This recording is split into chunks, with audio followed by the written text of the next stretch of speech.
الحمد لله رب العالمين والعاقبة للمتقين ولا عدوان إلا على الظالمين وأفضل الصلاة وأتم التسليم على سيدنا محمد وعلى آله وأصحابه أجمعين وعلى من تبعه بإحسان إلى يوم الدين أما بعد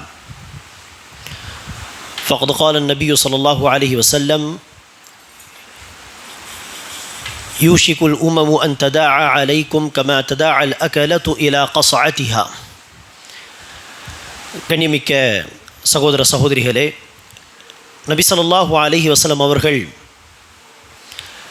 இந்த உம்மத்தில் வரக்கூடிய மார்க்க ரீதியான சில குழப்பங்களை ஏற்கனவே முன்னறிவிப்பாக சொன்னது போல், உலக வாழ்க்கையில் இந்த உம்மத்துக்கு வரக்கூடிய சில சோதனைகள் அல்லது பிரச்சனைகள், முசீபத்துகள் என்ன என்பதையும் பல ஹதீஸுகளிலே சுட்டிக்காட்டி உள்ளார்கள். அப்படிப்பட்ட ஒரு முன்னறிவிப்பை சொல்லக்கூடிய ஒரு ஹதீஸு தான் நபி ஸல்லல்லாஹு அலைஹி வஸல்லம் அவர்கள் கூறுகிறார்கள், பிற்காலத்தில் எப்படி பசித்தவர்கள் பலர் ஒரு தட்டை நோக்கி விரைந்து வருவார்களோ, அதுபோல் எல்லா சமூக மக்களும் முஸ்லிம்களுக்கு எதிராக என்ன செய்வார்கள், புறப்பட்டு வருவார்கள், முஸ்லிம்களை தாக்குவார்கள். அப்போது சஹாபா பெருமக்கள் கேட்கிறார்கள், அந்த காலத்தில் முஸ்லிம்களுடைய எண்ணிக்கை குறைவாக இருக்குமா யா ரசூலல்லாஹ்? அதற்கு நபி ஸல்லல்லாஹு அலைஹி வஸல்லம் அவர்கள் பதிலளித்தார்கள், இல்லை, பல் அன்தும் யௌம இதின் கசீர், அந்த நாள் முஸ்லிம்களாகிய நீங்கள் எண்ணிக்கையில் அதிகமாக இருப்பீர்கள். வலாக்கின் குஸா க குஸா இஸ்ஸைல், ஆனால் எண்ணிக்கையில் அதிகமாக இருந்தும் முஸ்லிம்களுடைய நிலை எப்படி இருக்கும் என்று சொன்னால், வெள்ளத்தில் மிதந்து செல்லும் அந்த நுரை போல் இருக்கும். அவர்களுக்கு எந்த ஒரு சக்தியும் பலமும் இருக்காது. எந்த ஒரு பலமும் இல்லாத அந்த வெள்ளத்தண்ணீரில் அடித்து செல்லும் அந்த நுரை போல்தான் அந்த முஸ்லிம்கள் இருப்பார்கள்.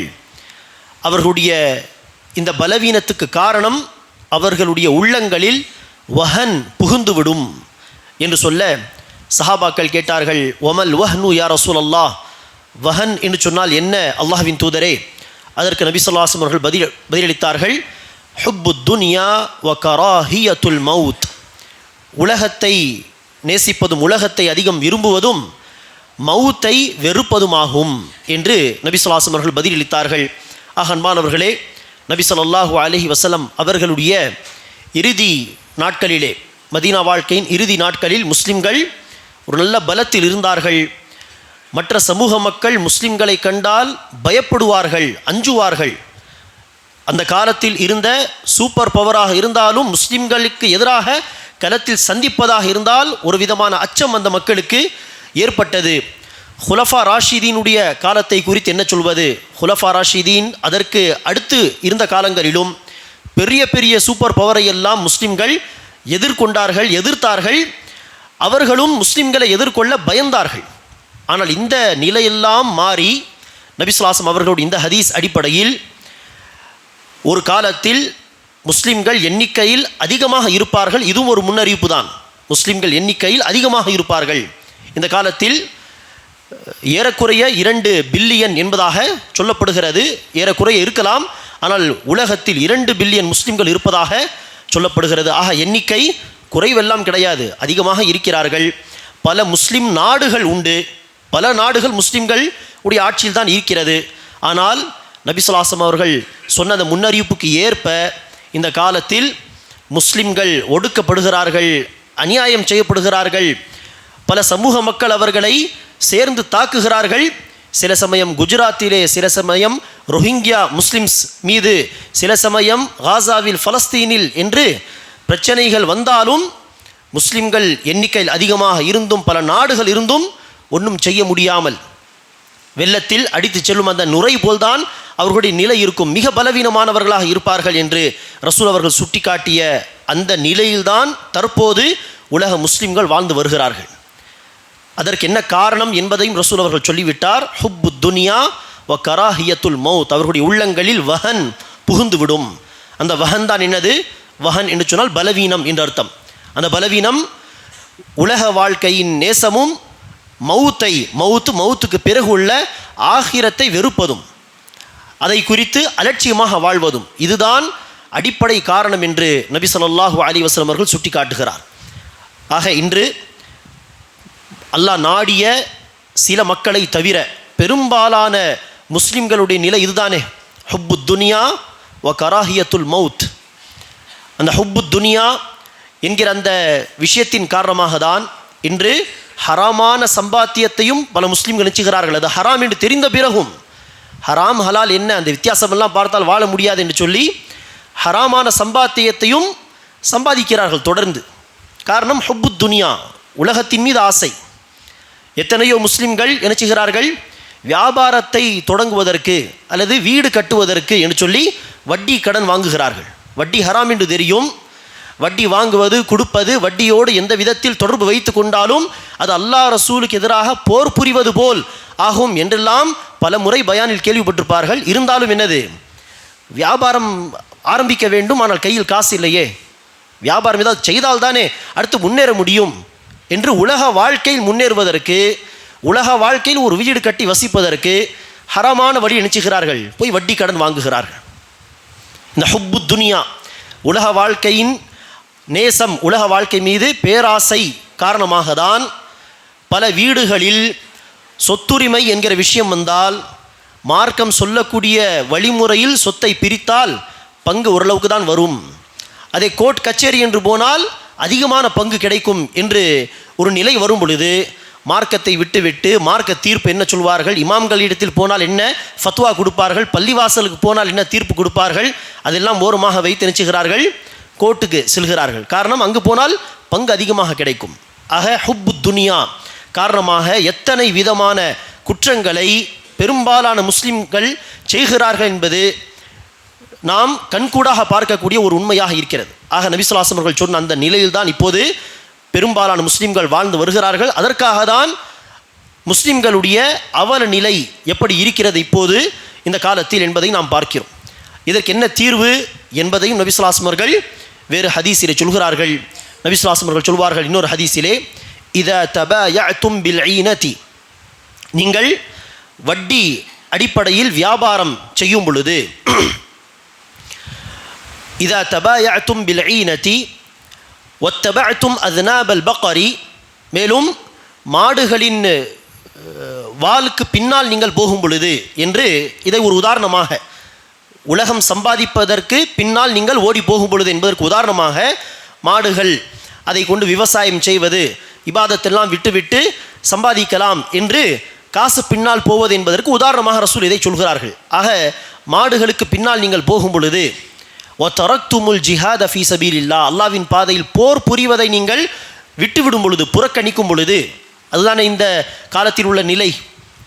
குலஃபா ராஷிதீன் அவர்களுக்கு பின்னால் உள்ள காலங்கள் எல்லாம் முஸ்லிம் ஆட்சியாளர்கள் நினைச்சுவார்கள் அடுத்தடுத்த நாடுகளை கைப்பற்றி அந்த இடத்துக்கு இஸ்லாத்தை கொண்டு போய் சேர்க்க வேண்டும், இஸ்லாத்தை அங்கு நிலைநாட்ட வேண்டும் என்று முயற்சி எடுப்பார்கள். ஆனால் இந்த காலத்தில் அந்த முயற்சி செய்வதற்கான வாய்ப்புகளும் இல்லை என்று சொல்லலாம். ஒரு விதத்தில் அதை செய்ய வேண்டும் என்று விரும்புவதும் இல்லை என்று சொல்லலாம், யாரிடத்தில் ஆட்சி அதிகாரம் இருக்கிறது.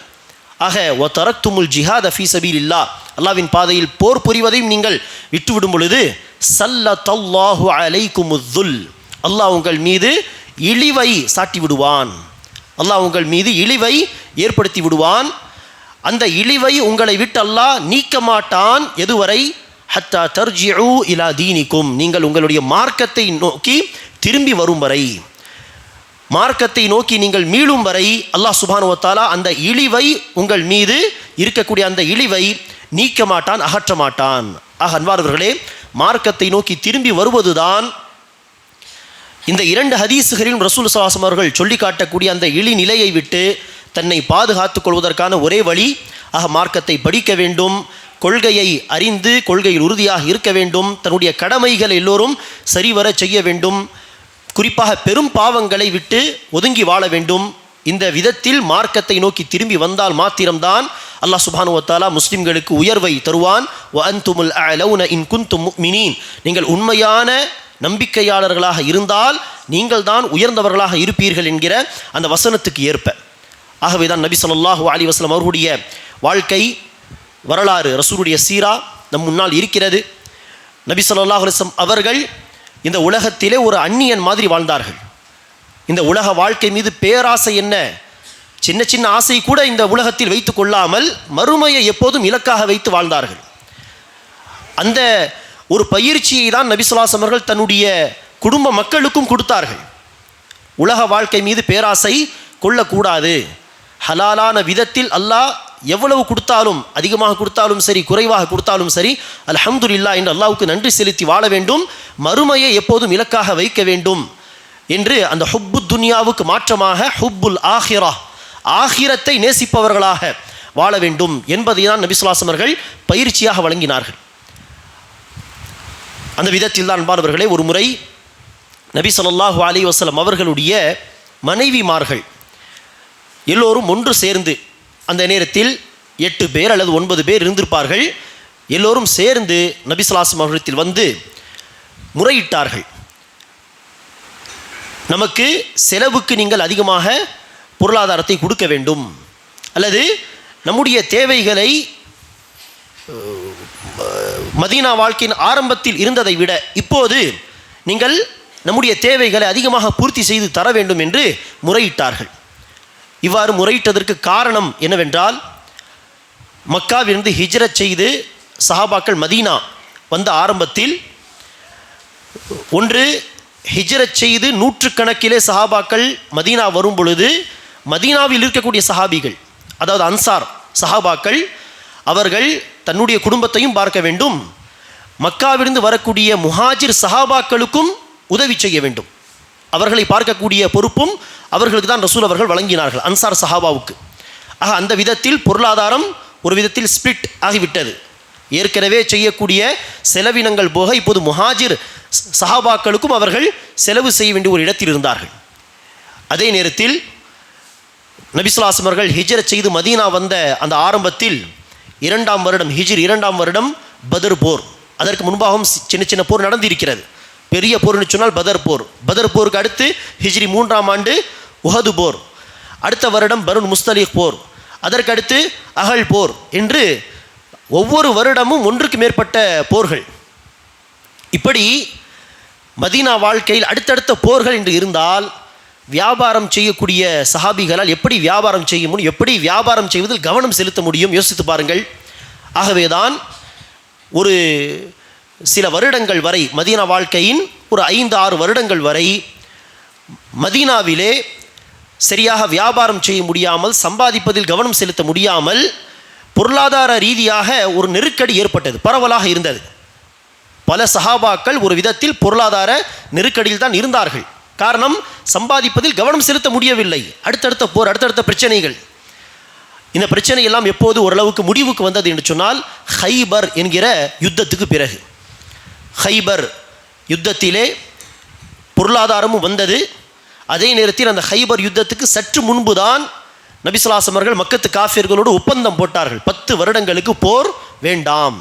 ஆக அடுத்தடுத்து போர் என்று அதில் கவனம் செலுத்தாமல் தன்னுடைய மற்ற வேலைகளை சஹாபாக்கள் பார்க்கலாம், அப்படிப்பட்ட ஒரு சூழல் உருவாகியது. ஆக ஹைபர் யுத்தத்துக்கு பிறகு ஓரளவுக்கு செழிப்பாக எல்லோரும் வாழ ஆரம்பித்தார்கள். ஆனால் நபிகள் நாயகம் ஸல்லல்லாஹு அலைஹி வஸல்லம் அவர்களுடைய வீடு, ரசூலுடைய குடும்பத்தினர்கள் என்று பார்த்தால் அதே பழைய நிலைமை தான், அதே கஷ்டம், அதே வறுமை. தொடர்ந்து 3 நாட்கள் அடுப்பு எரியாது. பெரும்பாலும் அவர்களுடைய உணவு என்பது பேரித்தபலம் சாப்பிட்டு தண்ணீர் குடிப்பது தான். இதுதான் ரசூலுடைய வீட்டின் நிலைமை இருந்தது ஹைபர் யுத்தத்துக்கு பிறகும். இதை கவனித்த ரசூலுடைய மனைவிமார்கள் என்ன செய்தார்கள், எல்லோரும் ஆரம்பத்தில் எல்லோரும் கஷ்டத்தில் இருந்தோம் சரி, ஆனால் இப்போது எல்லோரும் செழிப்பாக வாழ ஆரம்பித்து விட்டார்களே, ஆனால் நம்முடைய வீட்டில் மாத்திரம் ஏன் அதே வறுமை, அதே பிரச்சனை? ஆகவே தான் ரசூலுடைய மனைவிமார்கள் ஒன்று சேர்ந்து ரசூலிடத்தில் வந்து முறையிட்டார்கள். அப்போது நபி ஸல்லல்லாஹு அலைஹி வஸல்லம் அவர்களுக்கு எல்லா மனைவிமார்களும் உலக வாழ்க்கைக்காக வேண்டி ஒன்று சேர்ந்து வந்து ரசூலிடத்தில் முறையிட்டது ரசூலுக்கு சங்கடமாக இருந்தது. ஆக நபி ஸல்லல்லாஹு அலைஹி வஸல்லம் அவர்கள், 1 மாதத்திற்கு நான் எந்த மனைவி வீட்டுக்கும் போக மாட்டேன், இது அல்லாஹ் மீது சத்தியம் என்று சொல்லி சத்தியம் செய்து மஸ்ஜித் நபவியிலே தங்கியிருந்தார்கள். எந்த மனைவி வீட்டுக்கும் போகவில்லை. 1 மாதம் பள்ளிவாசல் இருந்தார்கள், மார்க்க வேலைகளை பார்ப்பார்கள், வீட்டுக்கு போக மாட்டார்கள். இப்படி 1 மாத காலம் இருந்தார்கள். அடுத்துதான் அல்லாஹ் சுப்ஹானஹு வ தஆலா அஹ்ஸாப் அத்தியாயத்தின் சில வசனங்களை இறக்கி வைத்தான்.